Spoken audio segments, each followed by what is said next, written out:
کو پکڑتے ہیں،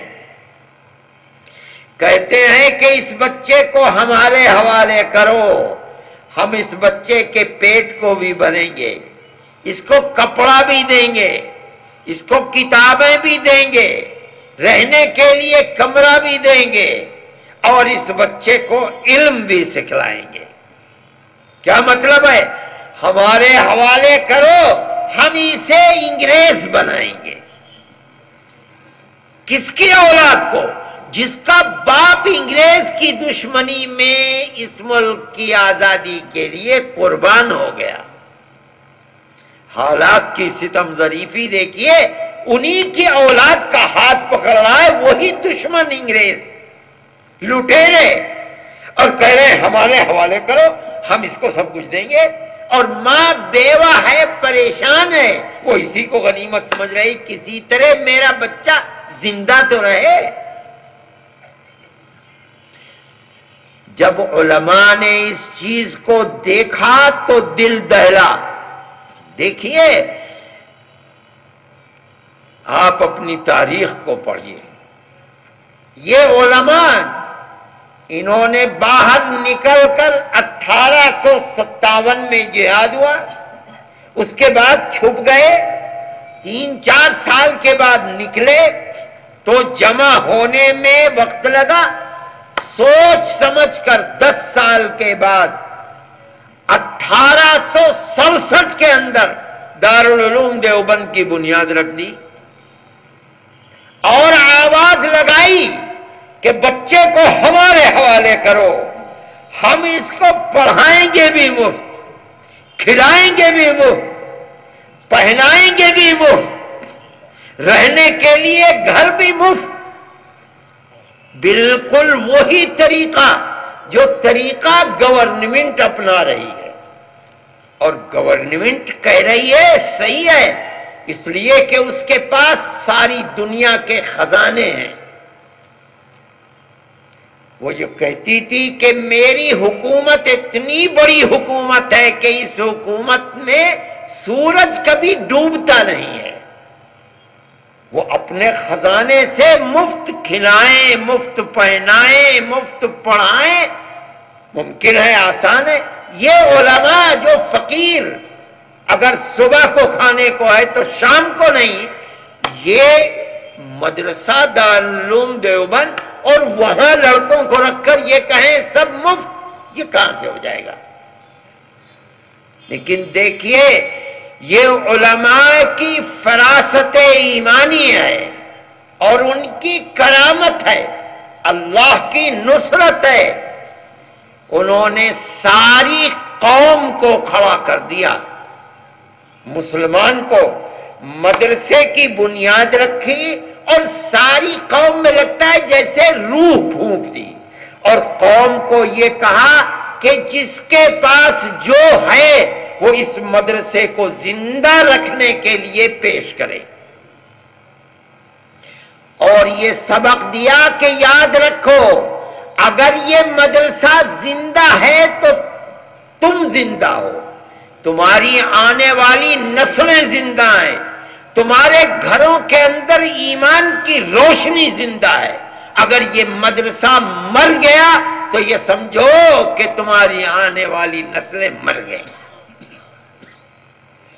آپ دیکھ لیجئے، ایک مدرسہ نہیں، ایک دارالعلوم سے 50,000 دارالعلوم اور مدرسے بن گئے آج دنیا کے اندر۔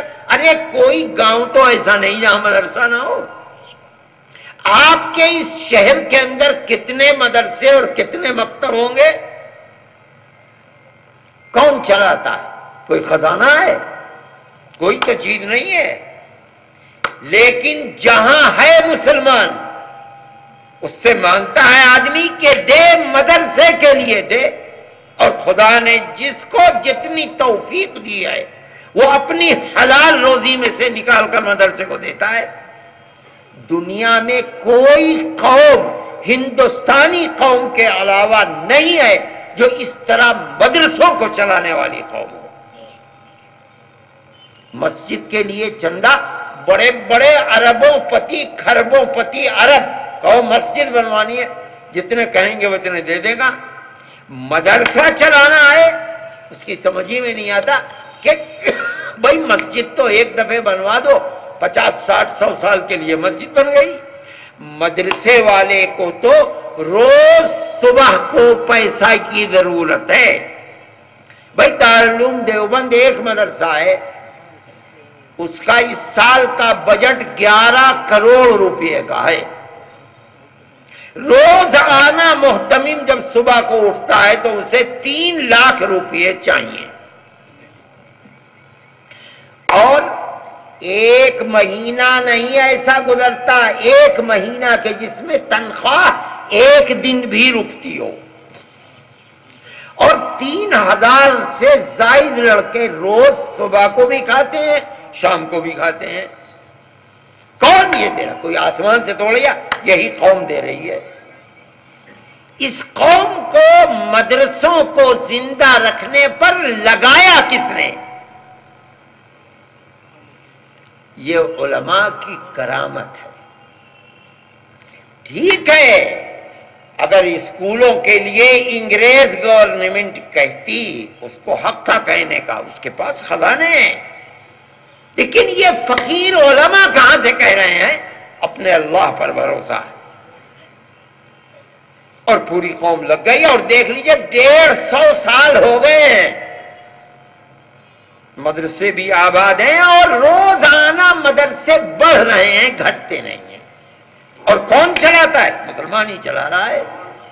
جہاں رہتی ہے یہ قوم، چاہے دنیا کے کسی حصے میں رہتی ہو، لیکن ان مدارس کو زندہ رکھتی ہے. مدرسے کو کیوں آباد کیا تھا؟ صرف پڑھانے کے لیے نہیں، سبق دینے کے لیے ہی نہیں. 2 جہاد آزادی کے اندر مجاہد شہید ہو چکے تھے. اب ضرورت تھی کہ مجاہد پیدا کرنے کے لیے کوئی فیکٹری بنائی جائے. دارالعلوم دیوبند وہ فیکٹری تھی. اس فیکٹری کے اندر سب سے پہلا مرد مجاہد جو پیدا ہوا ہے وہ حضرت شیخ الہند مولانا محمود حسن ہیں، دیوبند کے رہنے والے. ایسا بڑا عالم دین کہ جس ایک آدمی کے شاگردوں میں علم دین کے آفتاب و ماہتاب پیدا ہوئے. کون؟ مفتی کفایت اللہ، انور شاہ کشمیری، عبید اللہ سندھی، اشرف علی تھانوی، احمد علی لاہوری، حسین احمد مدنی. ایسے ایسے لوگ ایک آدمی سے. اسلام میں اس طرح کے لوگوں کی مثال کم ملتی ہے. اس مرد مومن سے اتنے بڑے بڑے لوگ، اور پتلا دبلا چھوٹا سا آدمی، لیکن اس دارالعلوم کے اس فرزند کے دل میں آگ کیسی تھی کہ ہندوستان میں برطانیہ کی حکومت کا گورنر تھا صوبہ جات متحدہ میں مسٹر مسٹن. وہ کہا کرتا تھا کہ اگر شیخ الہند کو جلا کر راکھ کر دیا جائے تو اس کی راکھ سے بھی انگریز کی دشمنی کی بو آئے گی. میرے بھائی دارالعلوم کا یہ پیدا کیا ہوا شاگرد رشید کیا ہے؟ یہ تیسرے جہاد آزادی کے لیے اب افراد کہاں سے پیدا کیے جائیں گے؟ یہ وہ فیکٹری تھی. پہلے جہاد آزادی میں ناکامی ہوئی بالا کوٹ کے میدان میں، دوسرے جہاد آزادی میں ناکامی ہوئی دلی اور قرب و جوار میں، لیکن تیسرا جو پلان بنایا یہ پلان کامیاب پلان ہوا. 1 2 3 4 نہیں، مدارس اسلامیہ سے سینکڑوں نہیں، ہزاروں نہیں، لاکھوں افراد آزادی وطن کے لیے کھڑے ہو گئے. یہ تو فیکٹری تھی، پرزے تیار ہوتے رہے اور جہاں جس کی ضرورت تھی وہاں کام کرنے کے لیے آگے بڑھ گئے۔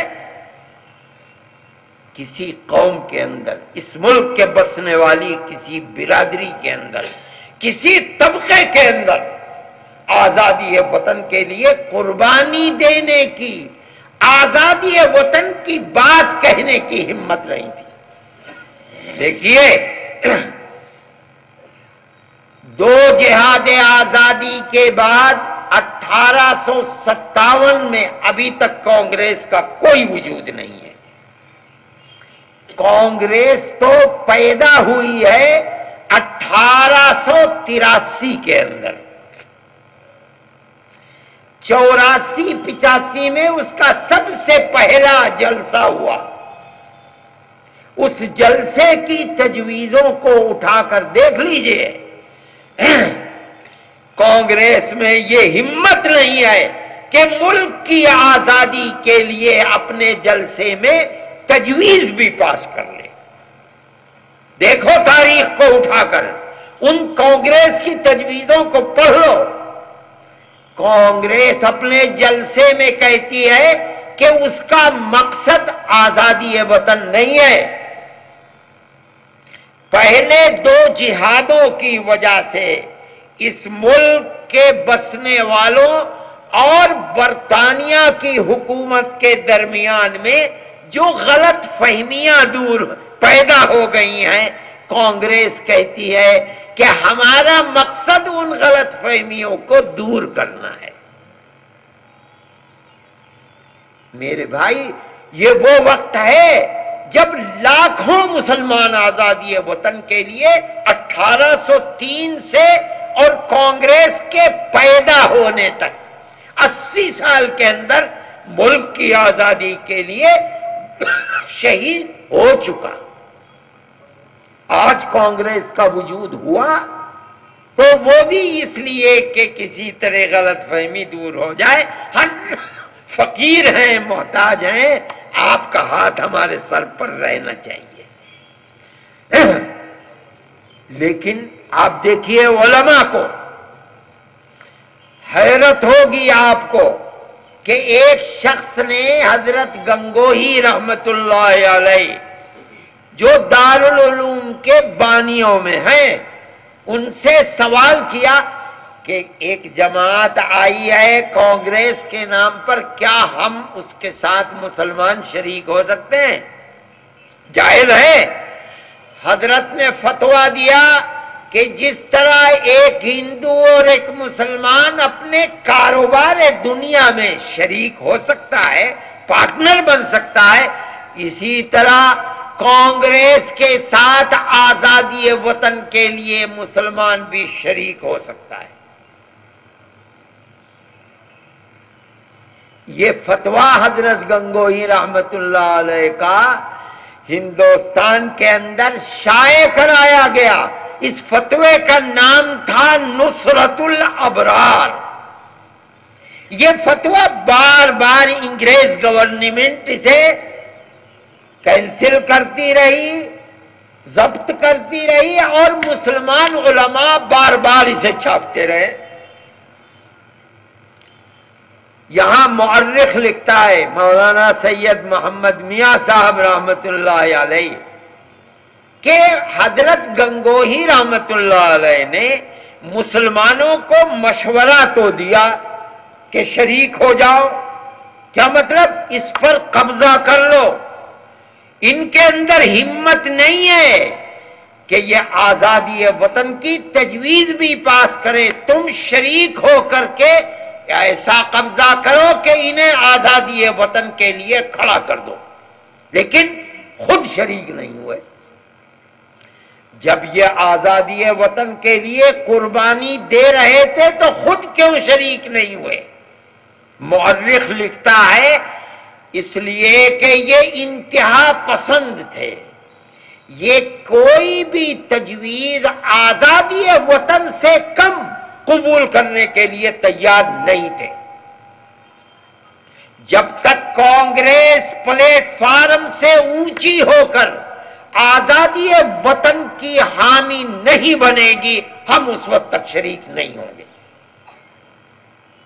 اور جب آزادی وطن کی بات کانگریس نے تسلیم کر لی، سن 31 میں، 36 میں، 28 میں لاہور کے اجلاس کے اندر اگر ذرا بھی کانگریس دائیں بائیں ہوئی آزادی وطن، جمعیت علماء نے فوراً کھڑے ہو کر مخالفت شروع کر دی، اور موتی لال نہرو کے خطوط موجود ہیں جن کے اندر وہ بار بار یقین دلاتے رہے کہ ہمارا مقصد کانگریس کا مکمل آزادی وطن ہے، اس سے کم ہم اگر کسی چیز کو قبول ہم نے کیا ہے ہم پھر اس سے ہٹتے ہیں اور مکمل آزادی وطن کی بات کہتے ہیں۔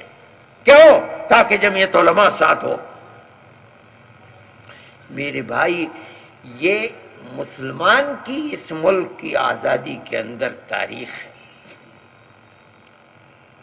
حضرت شیخ الہند رحمت اللہ علیہ جیل چلے گئے، اور کہاں کوئی غیر مسلم کانگریس کا لیڈر وہاں نہیں گیا، جیل بھی کہاں بھیجے گئے؟ ہندوستان میں نہیں، 7 سمندر پار مالٹا، اور وہاں سے 3 سال 7 مہینے کی جیل کاٹ کر ہندوستان آئے۔ جب بمبئی کی گودی پر جہاز پہنچا تو انگریز نے حضرت کے کچھ جاننے والوں کو ریاست بہاولپور جو اب پاکستان کے اندر ہے، اس کے جو نواب تھے، ان کے جو وزیر تھے، ان کو بھیجا ان کے پاس، اور یہ کہا کہ مولانا آپ کی زندگی گزر گئی انگریز کی مخالفت میں، مگر انگریز تو اپنی جگہ سے ہٹا نہیں، اب آپ بوڑھے ہو گئے ہیں، اب آپ ملک میں آئے ہیں، تو اب انگریز کی مخالفت چھوڑ دیجئے، بلکہ اب آپ بیٹھ کر خانقاہ کو آباد کیجئے۔ حضرت شیخ الہند رحمت اللہ علیہ سنتے رہے، اور اس کے بعد جب وہ بات کہہ چکے تو فرمایا